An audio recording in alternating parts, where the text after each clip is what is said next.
오늘은 30년 전쟁이에요. 지난 시간에 이제 위그노 분쟁하고 그 낭트칭령 했었죠, 그쵸? 그리고 네, 낭트칭령이 폐기되는 그 과정 이렇게 쭉 살펴보면서 종교 문제로, 그쵸? 종교 문제로 국력이 이렇게 갈리고 나뉘는 거에 대해서 이제 슬슬 이거 나라를 경영하는 입장에서는 이거 조금 어렵다, 그쵸? 이런 게 계속 반복되면 안 되겠다라고 하는 것들이 이제 슬슬슬슬 이제 자리 잡혀가고 있는 그런 과정에서 이제 마침표를 찍어주는 전쟁이 바로 이 30년 전쟁인 거예요. 네, 그래서 왜 30년 전쟁이냐? 30년 동안 싸웠다고 해서 30년 전쟁인데 그렇다고 해서 30년 내내 싸운 건 아니에요. 그래서 총 4개의 전쟁입니다. 그러니까 연속된 시리즈예요. 4개의 전쟁이 이렇게 연달아서 일어나는데 그게 총 30년 동안 이루어졌다. 그래서 30년 전쟁입니다. 네, 그래서 이 30년 전쟁은 처음에는 종교 전쟁처럼 시작을 했어요. 근데 이게 마무리될 때쯤 가보니까 이거는 종교 전쟁이 아니라 그냥 오늘날의 그 뭐라고 해야 되죠? 국가 간의 분쟁으로 사실상 마무리가 됩니다. 그래서 네, 그 30년을 지나면서 이제 아까 말했던 일반 세속 사회하고 종교하고는 조금 이렇게 분리돼서 운영이 돼야 된다라고 하는 게 자연스럽게 확립이 돼가고 있었던 거예요. 네, 네, 그리고 이제 그 전쟁의 결과를 공식화하면서 이제 우리가 알고 있는 종교와 그 국가 사이의 분리죠. 그래서 신앙의 자유를 보장하는 근대 사회가 출범을 하게 됩니다. 그래서 이 처음은 이제 어떤 전쟁으로 시작됐냐면요. 이제 보헤미아 전쟁으로 시작이 됩니다. 그래서 보헤미아 전쟁의 이제 배경을 아주 간략하게 설명을 하면은 기본적으로 이제 얀 후스의 후예가 보헤미아에 많이 남아 있잖아요. 그래서 네, 한번 전쟁도 했었죠. 그렇죠? 그래서 이제 타협하고 이제 공존을 이어가고 있는 그런 상황이었죠. 그래서 이제 그냥 저냥 이렇게 내려오고 있었는데 그리고 그거에 마음에 안 드는 사람들은 또 이제 종교 개혁 일어나니까 거기로 또 이제 이렇게 그 가담을 하고 이제 그런 이제 상황에서도 그래도 얀 호스의 후예들이 계속 이렇게 공존하면서 내려오고 있었습니다. 그래서 1618년에 이르면은 보헤미아에 한 20만 명 가까운 개신교도가 존재를 했어요. 그러니까 당연히 이들이 섬기는 영주들도 있었겠죠.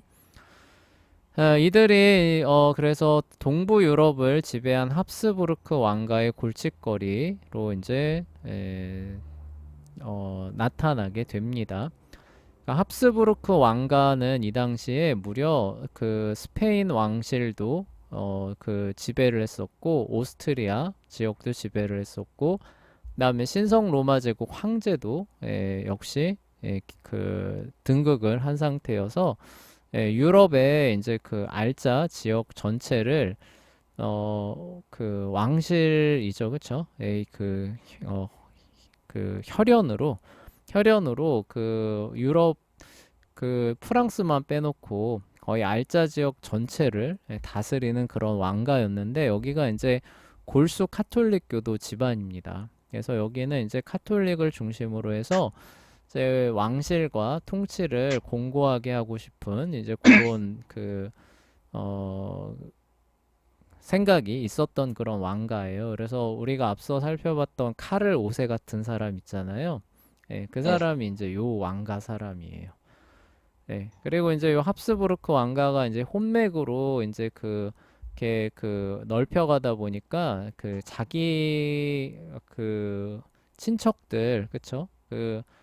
종례혼이라고 하죠. 친척들 안에서 막 결혼을 하다 보니까 이제 나중에 이제 유전 결함이 일어나면서 이제 그 턱이 이렇게 튀어나오는 그런 결함이 그나마 조금 덜한 거고 이제 후대로 가면 우리 이집트 할 때 배웠었잖아요. 그쵸? 그래서 뭐 네, 이제 정신 지체 아들 태어나고 그다음에 기형으로 뭐 곱추도 태어나고 그리고 뭐 폐나 뭐 장기가 너무 약해서 뭐 열 몇 살 되면 죽고 뭐 이런 아이들이 많이 나오게 됩니다. 근데 어쨌거나 그런 왕실이었어요. 그래서 이제 그 혼인 관계를 통해서 유럽 거의 알자 지역을 지배하는 거대한 이제 왕가로서 이제 유럽 전체를 조금 이렇게 좌지우지하는 그런 상황이었는데 로마 카톨릭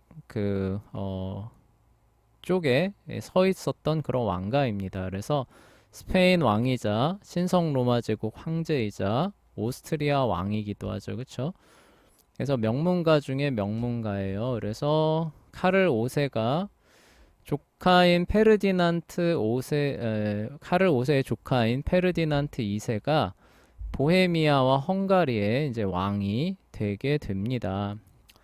그런데 이 페르디난트 2세가 조금 좀 강성 카톨릭교도였다고 해요. 네. 합스부르크 왕가의 이제 그 카를 5세의 조카였는데 이제 또 혼맥과 영향력을 발휘해서 이제 동부 유럽이죠. 동부 유럽의 맹주니까 합스부르크가 그걸 바탕으로 해서 이제 그 보헤미아와 헝가리의 왕으로 이제 추대가 됐는데 여기는 이제 아까 말했던 것처럼 여기 개신교가 굉장히 강해요. 그쵸? 얀 네. 후스의 영향력이 남아있기 때문에. 근데 이 그 상황이 페르디난트 2세가 좀 마음에 안 들었었나 봐요. 그래서 굉장히 강경한 로마 카톨릭 그 정책을 이제 추진을 하는 모습을 보여줬습니다.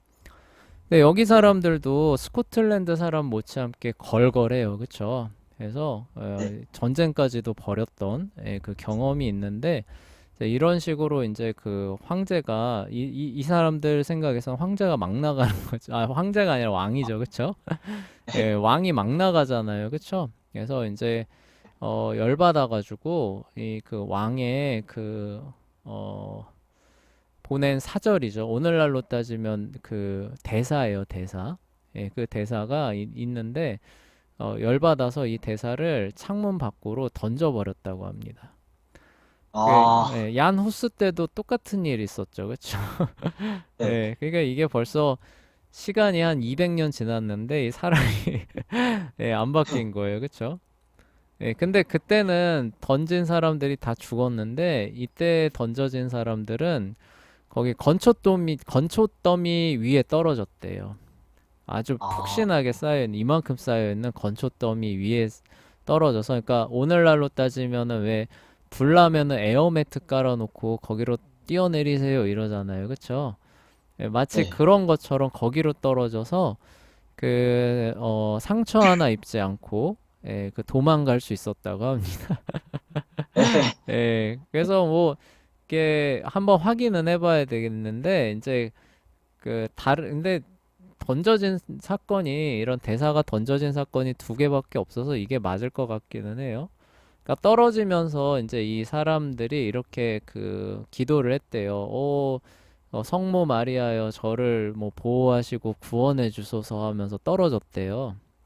네. 예. 그런데 멀쩡해져서 도망갔잖아요. 그쵸? 그래 도망가면서 성모 마리아를 찬양하는 아, 예, 이러면서 네. 도망갔대요. 또 그걸 보고 있는 개신교도들은 또 엄청 열이 받았겠죠. 그쵸? 예, 네. 하여간 이런 에피소드를 남기면서 이제 근데 왕 입장에서는 자기가 보낸 대사를 그런 식으로 한다는 거는 이거는 뭐 용인할 수 있는 게 아니잖아요. 그쵸? 그건 자기를 집어던진 거나 마찬가지잖아요. 그래서 네. 이제 그걸 또 집어던진 사람들도 모르질 않습니다. 그래서 이 사건 난 이후로 이제 이 사람들이 저 페르디난트 2세는 우리 왕이 아니다. 이제 선언을 하고 팔츠의 공작이었던 프리드리히 5세를 이제 초빙을 해서 우리의 왕이 좀 되어 주십시오라고 해서 왕으로 추대를 하게 돼요. 그래서 네. 이 사람은 이제 개신교도였고 이제 잉글랜드 스코틀랜드의 제임스 6세죠. 메리 스튜어트의 아들이 결국 스코틀랜드와 잉글랜드의 왕을 겸임하게 되는데 어쨌든 영국은 이제 어쨌든 신교도의 나라로 자리를 잡았잖아요. 엘리자베스 이후로. 근데 그 네. 사람의 사위입니다, 이 사람이. 프리드리 어, 5세가. 예, 네. 그러니까 이제 뭐예요? 칼빈주의 개신교도를 초빙을 해서 우리는 이제 보헤미아는 어떻게 가겠다? 앞으로는 그 확고한 개신교 그 나라로 가겠다라고 선언을 하고 그 이제 사람들을 모아서 의회를 열어서 왕으로 추대를 했던 거예요. 네. 근데 이제 문제가 하나 있는데요. 그 보헤미아 왕자에 오르면은 신성 로마 제국 황제가 개신교도 신성 로마 제국 황제가 나올 상황에서 이런 상황이 발생했다는 거예요.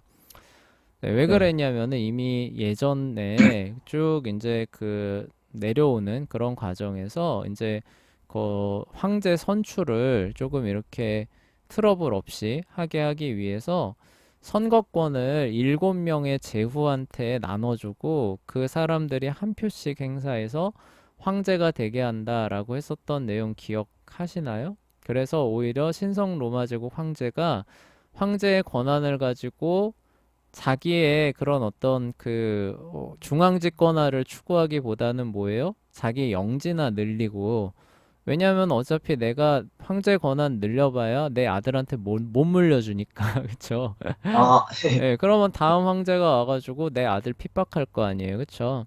예, 네. 그러니까 이제 뭐예요? 오히려 그냥 자기 영지나 늘리고 자기 가문 밀어주다가 이제 되면은 은퇴하고 다른 사람 또 황제 오면 그 황제는 또 그 권한 갖고 자기 집안 밀어주고 뭐 이렇게 해서 신성 로마 제국 황제가 되게 권한이 이렇게 뭐라고 해야 되나 그 프랑스처럼 왕 중심의 그런 어떤 나라가 되지 못했다라고 하는 데 있어서 이 황금 문서에 따른 황제 선출 과정이 그 정착했다라고 했던 얘기를 그 예전에 한번 한 적 있거든요. 혹시 기억나요? 네. 예, 조금. 예, 기억날 거예요. 근데 그래서 7명이 이제 그 황제를 선출하기 위해서 한 표씩 행사해서 이제 홀수니까, 그쵸? 홀수니까 네. 이게 이제 그 한 표라도 더 많은 쪽에 사람이 뭐예요? 그 황제가 되는 이제 요런 이제 썼는데 문제는 뭐냐면은 이 프리드리 1세가 보헤미아 왕에 추대될 당시에 가톨릭 선제후가 3명 있었고 개신교 선제후가 3명 있었던 거예요. 그러니까 네. 이 보헤미아 왕도 한 표를 갖고 있는데 이 보헤미아 왕이 개신교인이 되면은 다음 선거에선 뭐예요? 개신교 사람들이 한 명 밀어주면 4대 3 되는 거잖아요. 그쵸? 네. 그러니까 개신교도 신성 로마 제국 황제가 되는 것과 다름없는 상황이 같이 진행이 됐었던 거예요. 아, 예, 네. 그런데 이제 합스부르크 왕가 같은 경우는 이 뭐냐 그 자기네 홈그라운드죠. 홈그라운드가 스페인하고 동유럽 지역인 거예요. 그쵸? 근데 네. 자기 홈그라운드 자기는 열성 카톨릭 교도고 근데 자기 홈그라운드 어쨌든 황제가 개신교 황제가 된다. 네. 이거를 용납할 수 있을까요? 없을까요? 이게, 없겠죠. 그리고 또 하나는 뭐냐면은 자기네들이 그 어떤 그 정당한 절차에 의해서 보헤미아의 왕으로 그 추대된 사람이 뭐예요? 합스부르크 또 왕가잖아요. 그쵸? 그런데 네. 이 사람이 마음에 안 든다고 하면서 보헤미아 사람들이 어떻게 보면은 반란을 일으켜서 딴 사람을 왕으로 추대해 놓고 저 사람은 우리 왕 아니다 라고 하고 있으니까 합스부르크 왕가는 뭐예요?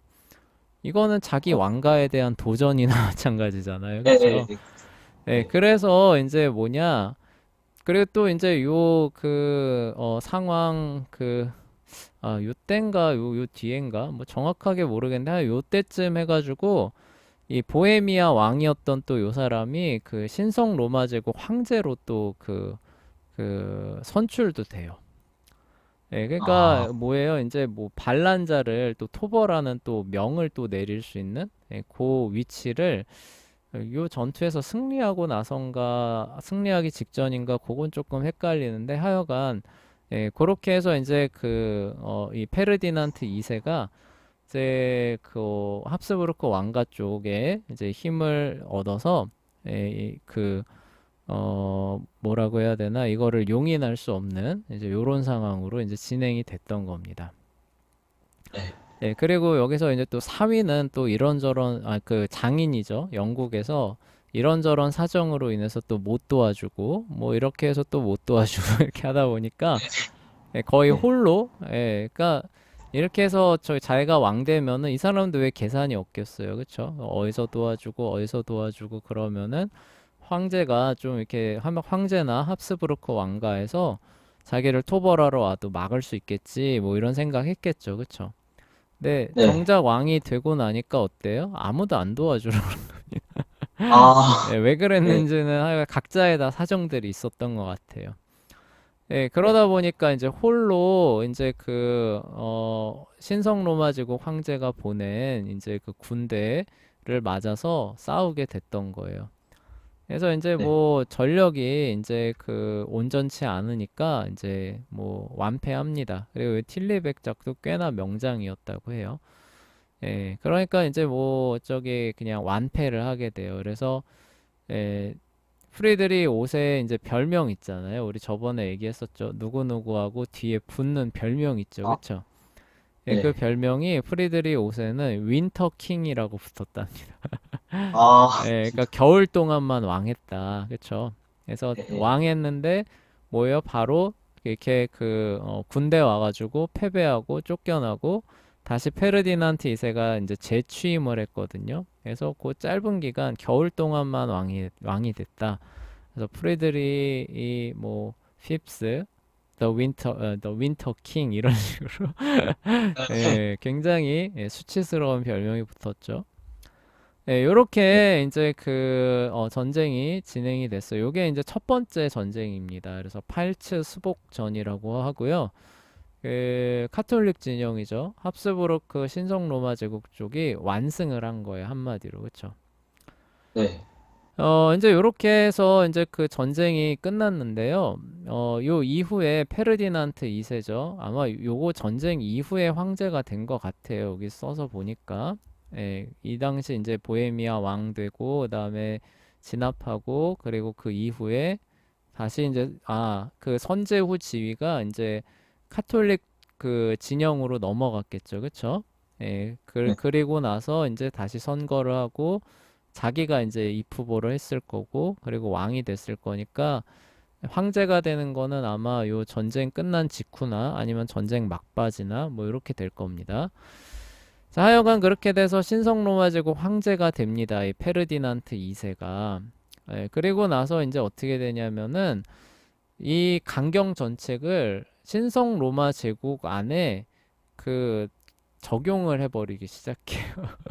아, 네, 네. 그러니까 아까는 보헤미아에 가가지고 강경 카톨릭 정책을 이제 그 진행을 시켰잖아요, 그쵸?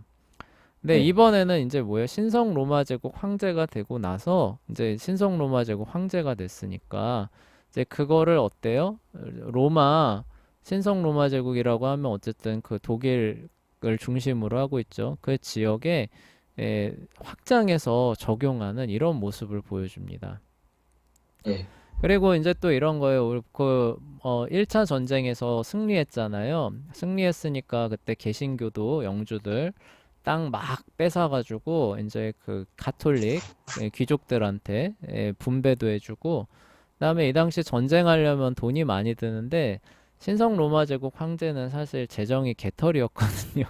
예, 아, 요땐 거의 네. 개털이에요. 그래서 또 그걸 저기 만회를 해야 되니까 그 개신교 영주들 땅 뺏은 것들 헐값에 막 팔아요. 그래서 재정 막 이렇게 그 보충하고 이런 과정 가운데서 좀 이렇게 개신교 측을 좀 이렇게 혹독하게 다루는 이런 모습을 이제 보여주게 됩니다. 이제 그런 모습을 보게 되니까 이제 뭐예요? 독일의 개신교 귀족이에요. 이번에는 보헤미아가 아니라 신성 로마 제국 안에 있는 개신교 귀족들이 크게 위협을 느끼게 되는 거예요. 야, 네. 이 저 황제 보헤미아에서 하는 짓 보니까 이거 개신교 굉장히 미워하고 여차저차해서 이렇게 해서 뭐 좀 잘못되면 어떻게 돼요? 자기 날라가고 땅 뺏기고 그럼 땅 뺏긴 거 카톨릭 공 세운 사람한테 가고 헐값에 팔려서 재정 부충하고 이런 짓도 할 거 아니냐 이제 이런 거죠, 그렇죠? 아, 네, 네. 그 위협 때문에 이제 옆 나라 덴마크의 왕 크리스티안 4세한테 우리 좀 황제에 좀 맞서달라 이제 이렇게 어, 그 사람들이 청원을 많이 하게 돼요. 마치 그 우리 그 아우크스부르크 화이 했을 때 개신교가 위협에 처하니까 작센 제후 모리츠한테 가가지고 우리 황제한테 좀 맞서 주십시오 하면서 또 뭉쳐가지고 싸워서 그 아, 화해까지 가는 그 과정 봤었죠, 그쵸? 예. 네. 그러니까 이게 이렇게 되니까 이제 이 위협을 예, 그래요. 어서 와요. 예, 위협을 이제 좀 크게 느껴서 크리스티안 4세라고 덴마크 중심으로 해서 있었던 사람한테 좀 우리를 위해서 나서 주십시오. 이제 이렇게 SOS를 청하게 됩니다. 여기에 이제 크리스티안 4세가 응해서 이 사람도 독일 안에서 그러니까 덴마크의 왕이기도 했지만 신성 로마 제국 안에서는 또 영지를 갖고 있는 귀족이기도 했거든요. 그래서 독일 내 루터파 신자를 구원한다는 명분으로 군사를 일으키게 됩니다. 그리고 이제 이 군사를 일으켰는데 여기서 되게 재밌어요. 그 신성 로마 제국 황제가 아까 재정 개털이라 그랬잖아요. 그쵸? 네. 근데 그 여기서 되게 재밌는 게 이제 발렌슈타인이라는 용병이 나오는데 이 사람은 어떻게 해서 갑자기 등장하는 거냐면은 황제가 그 알짜배기 땅 신교도 뺏은 땅 막 헐값에 막 바겐세일 할 때 대규모로 사들인 사람이 이 사람이에요. 아, 네, 네. 그동안에 있는 그 자산을 닥닥 긁어 모아서 여기에 네. 올인을 해서 그거를 사들였던 사람이 이 사람입니다. 아, 네. 그러니까 뭐예요? 뭐 경제 위기 오면 알짜 자산 헐값에 나오잖아요. 그러면은 그거 투자하는 사람들이 이게 웬 떡이냐 하면서 인수하잖아요. 그쵸? 그런 네. 것처럼 이제 이렇게 막 나오니까 그거를 대규모로 그 사들여가지고 자기 그 소유를 삼았는데 단순히 소유로 삼은 게 아니라 이 사람이 야심이 있어서 지금 같은 이런 혼란한 시기에는 그 뭐냐 사병 집단이라고 해야 되죠. 그런 것들을 운용할 수 있는 사람이 큰 힘이 있다라고 생각해서 그 얻은 영지에다가 자체 그 물자 그 생산과 보급 시설을 거기에다가 다 설치해서 운영을 해요. 아, 네. 그러니까 단순히 용병이 아니라 이거는 거의 그 뭐라고 해야 되나요? 거의 일종의 한 나라와 민족에 가까운 거의 그 수준으로 이제 운영이 가능한 기반을 갖추고 있는 그 정도 사람이었던 거예요. 아, 네, 근데 안 네. 그래도 재정이 개털인 이제 그 황제가 이 크리스티안 4세 중심으로 또 뭉쳐서 쳐들어오는데 이거 이제 저기 들어오는 거 막아야 되는데 이제 또 막으려면 군대 일으켜야 되는데 또 돈이잖아요. 그쵸? 이게 네. 굉장히 부담되는데 발렌슈타인이 또 기회가 왔다라고 생각해서 폐하 염려하지 마십시오. 제가 아, 이런 전력을 갖고 있는데 제가 다 저기 비용 그쵸? 비용 다 내고 이 다 무찔러 드리겠습니다. 대신에 뭐라는 거예요? 군대 지휘권만 좀 달라고. 예. 그러니까 정식 네. 그쵸? 토벌대 장군으로 좀 임명만 해달라고. 그러면 내가 다 되고 병사 다 이끌고 나가서 다 무찔러 네. 드리겠습니다. 이렇게 제안을 해 옵니다. 근데 이 네. 사람이 또 잘 싸우는 명장이었어요. 그래가지고 이 크리스티안 4세가 그냥 말 그대로 탈탈 털립니다. 탈탈 털. 아, 아, 예, 네. 그리고 아까 또 크리스티안 4세도 별로 도와주는 사람이 없었어요. 왜냐면은 이제 이 크리스티안 4세가 루터파 신자를 구원한다는 명분으로 군사를 일으키기는 했는데 이제 이 덴마크 쪽 왕이잖아요. 그쵸? 그러니까 그 독일 지역을 이제 덴마크 쪽에서 장악을 하면은 이 독일 입장에서는 발트해를 통해서 이제 그 나가는 요렇게 그 길이 있잖아요. 거기 그 발트해하고 덴마크하고 여기 스칸디나비아 반도 쪽으로 해서 요렇게 나가는 그 해운 길이 있거든요. 그래서 거길 통해서 이제 그 러시아까지 가는 거기에 이제 출발점이 그 북독일 지방이라고 할 수 있는데 거기가 다 덴마크 쪽에 이렇게 그 장악이 되면은 독일 쪽 경제에서는 또 왜냐면 독일은 이제 고 왔다 갔다 발트해 무역으로 한자 동맹 우리 예전에 공부했었잖아요. 그쵸? 그런 거로 네. 굉장히 번성하는 지역이었기 때문에 여기가 이제 그 덴마크 쪽에 넘어가는 거를 별로 또 그 쟁쟁한 사람들이죠. 그쵸?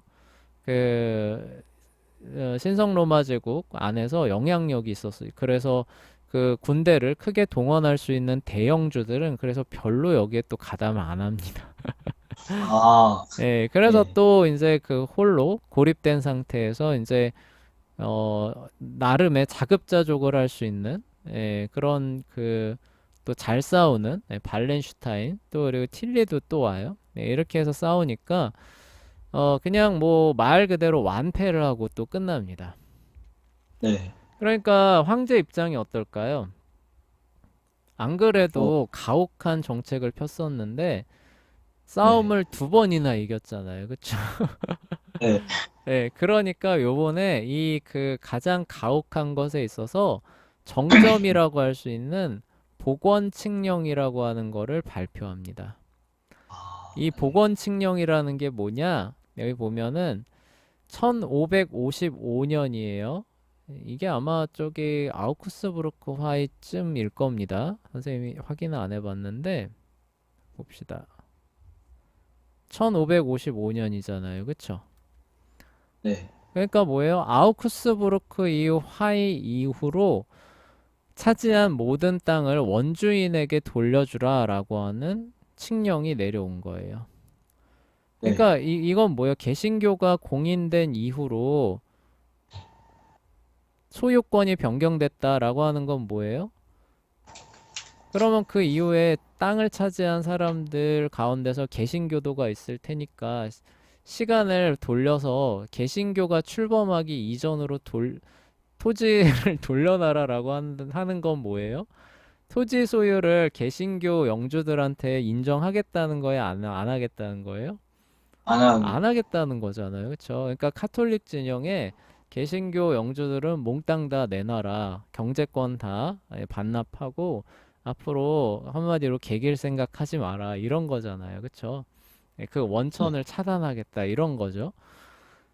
근데 여기에 재밌는 게 개신교 귀족들은 당연히 뭐 이거는 뭐 황제가 사실상 뭐 전횡을 하는 거고 이제 독재하겠다라고 하는 거나 마찬가지니까 그쵸? 여기는 어쨌든 나름의 권한이 있잖아요. 내 영방을 지킨 권리와 권한이 있다라고 하면서 개신교 귀족들 안 그래도 여기에 이제 그 위협을 느껴서 이제 이렇게 뭉치기도 했었으니까 반발해서 군사를 일으킵니다. 요번에 군사 일으킨 거는 이제 그 뭐예요? 좀 큰 영주들도 그쵸? 군사를 네. 일으키고 더 재밌는 건 뭐냐면은 이 칙령을 카톨릭 귀족들도 굉장히 반감 가진 사람이 많았어요. 아, 예. 왜냐면 1555년이고 지금 1629년입니다. 대략 한 7, 80년이 흘렀잖아요. 그쵸? 그 네. 시간 동안에 많은 전쟁들을 통해서 땅이 왔다 갔다 했겠죠. 그쵸? 뭐 일부 거래도 했을 수 있고. 그러면 카톨릭 귀족들 층에서 땅을 늘린 사람이 없었을 것 같아요. 그동안에? 아니요. 있었겠죠. 예를 들어서 나는 개신교랑 상관없어요. 그러니까 개신교가 땅을 차지하고 말고 상관없고, 그러니까 이런 거죠. 근데 나는 열심히 뭐 나름의 그쵸? 네, 노력을 해서 그동안에 내 자산을 두 배, 세 배 불려놓은 거예요. 근데 네. 갑자기 어느 날 황제가 야 이거 저기 개신교 다 없애야 되니까 네가 두 배, 세 배 불리기 전으로 네 계좌 롤백한다. 아, 예. 이거 찬성하겠어요? 안, 안 아니요. 하죠. 그래서 가톨릭 귀족들도 굉장히 그 반발을 많이 합니다. 그래서 이거는 이제 개신교나 카톨릭이나 막론하고 이 황제가 이 칙령을 통해서 사실상 독재하려고 한다. 그렇죠? 우리의 권리들을 다 뺏어가려고 한다. 요런 상황으로 전개가 되고 있는 상황에서 스웨덴의 구스타프 아돌프라고 하는 사람이 등장을 합니다. 원래 이 사람하고 크리스티안 4세하고 같이 쳐들어가려고 했었거든요. 근데 그게 잘 안 맞아 떨어졌어요. 그래서 이제 요 사람 빠지고 크리스티안 4세만 이제 쳐들어갔던 건데, 이 사람이 굉장히 잘 싸우는 사람입니다. 그래서 당대 최고의 명장이에요. 그래서 이 사람하고 아까 말했던 틸리라는 백작 있잖아요. 그 사람하고 싸우는데, 틸리 백작이 그냥 완패합니다. 완패.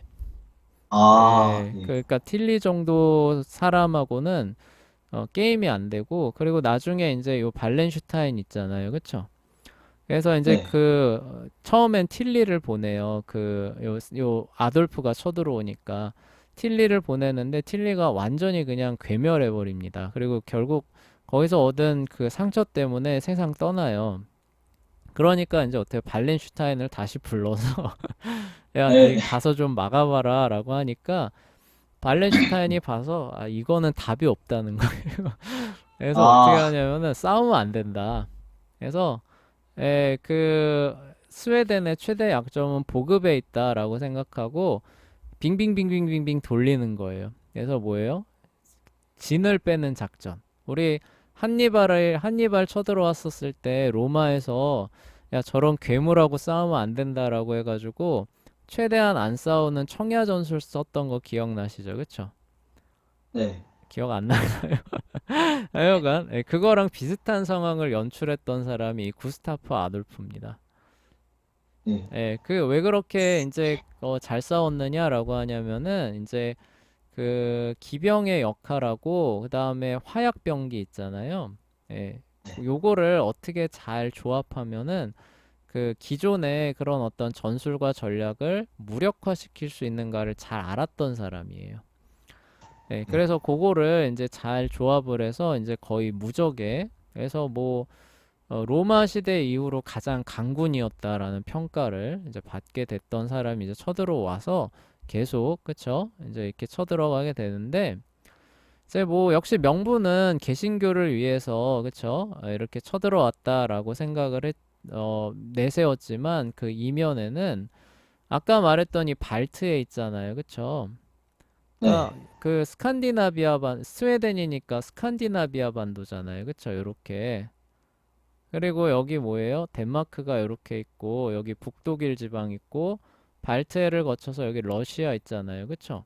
대략 요런 지리를 갖고 있는데 여기 있는 덴마크가 갑자기 우리 루터파를 구원하겠다라고 하면서 여기 지역을 다 장악하려고 그래요. 네. 그러면은 여기 있는 스웨덴은 우리 여기 이렇게 가가지고 여기 연안 무역하면서 독일 거쳐가지고 러시아 가서 또 이렇게 돌아와서 또 이렇게 무역해야 되는데 여기가 갑자기 어, 네. 다 넘어가 버리면은 우리 여기 뭐 나는 것도 별로 없는데 우리는 어떻게 하라는 거냐라는 위협을 상당히 받았던 거예요.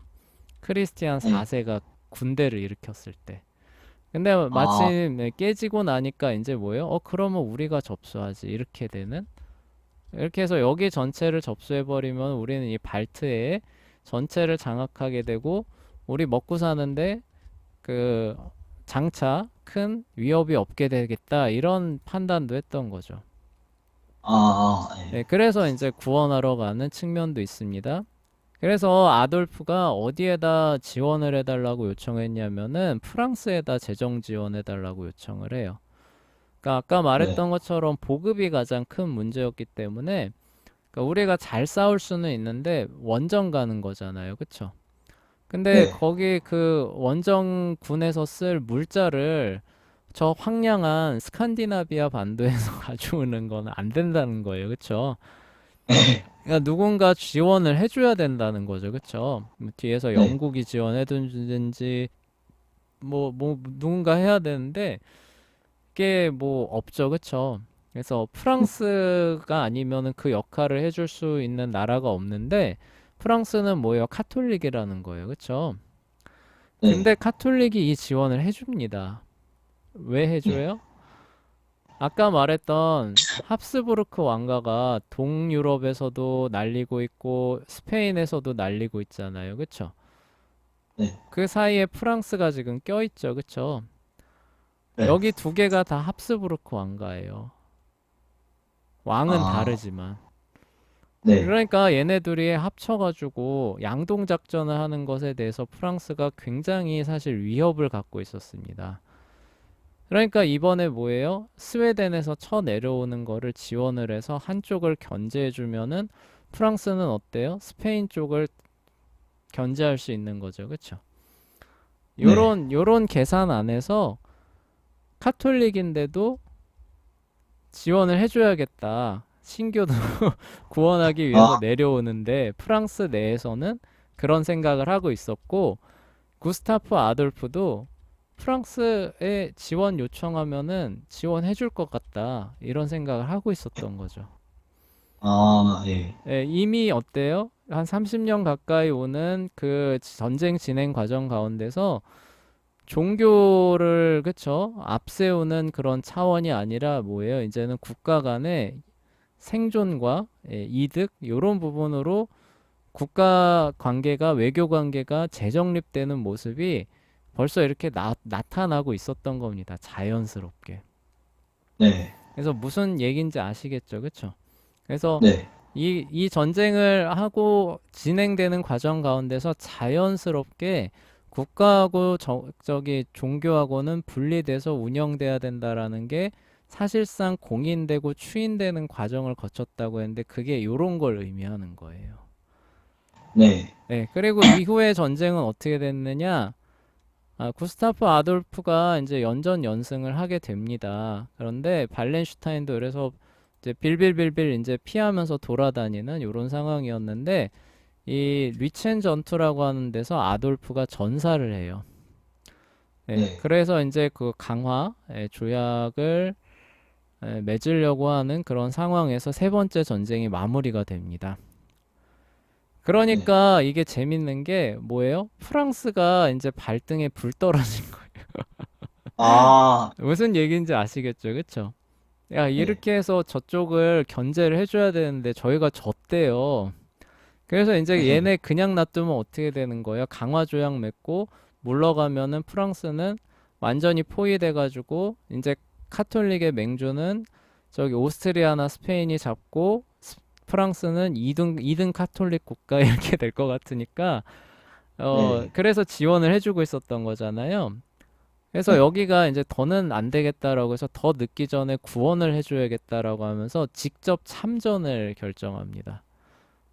네. 프랑스가. 그래서 아, 그리고 이제 그 스웨덴 쪽에 이제 남아 있었던 사람 중에서 발렌슈타인 같은 사람이 나와요. 스웨덴 쪽에서도.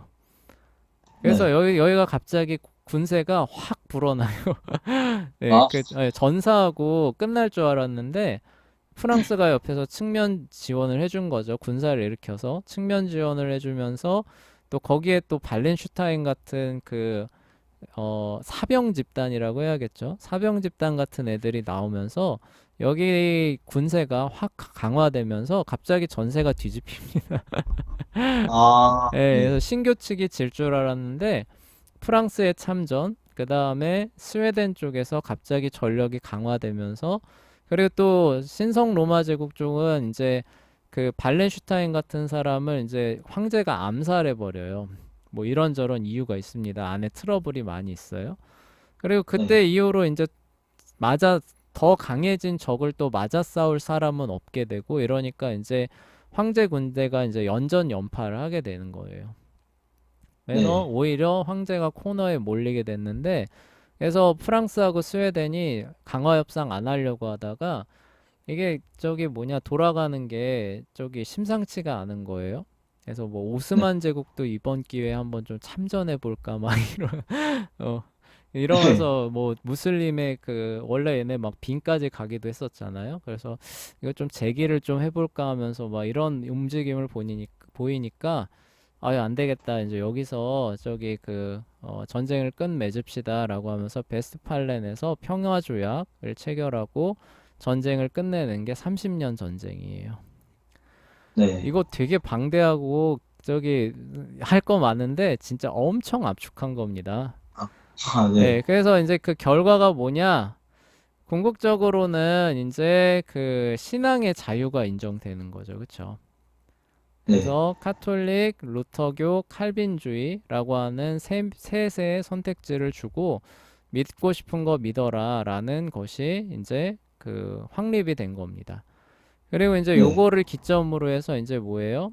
종교 문제는 그 문제 가지고 이렇게 정치적으로 비화해 가지고 국력을 갉아먹는 거는 이제 뭐예요? 지향하는 쪽으로 계속 흘러가게 되는 거예요.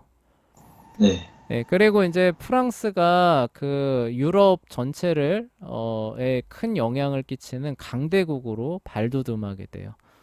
이거를 기점으로 해서 최강대국이라고 일컬어졌던 스페인이 저물게 되고요.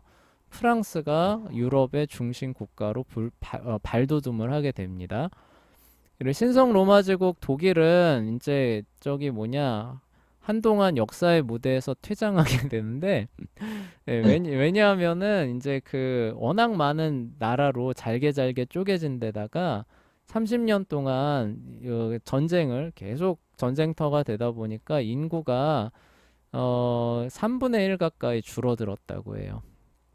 네. 예, 이제 이런 피해를 보면서 이제 그 피해 복구에만 한 100년 가까이 들어서게 되고 또 황제의 권한도 낮아지고 하다 보니까 유럽 전체를 움직이는 중심 국가로 이제 프랑스가 쫙 등장을 하게 되는 그리고 아까 네. 말했던 이제 그 정교 분리의 그런 어떤 나라로 나아가게 되는 그런 요소가 되게 됩니다.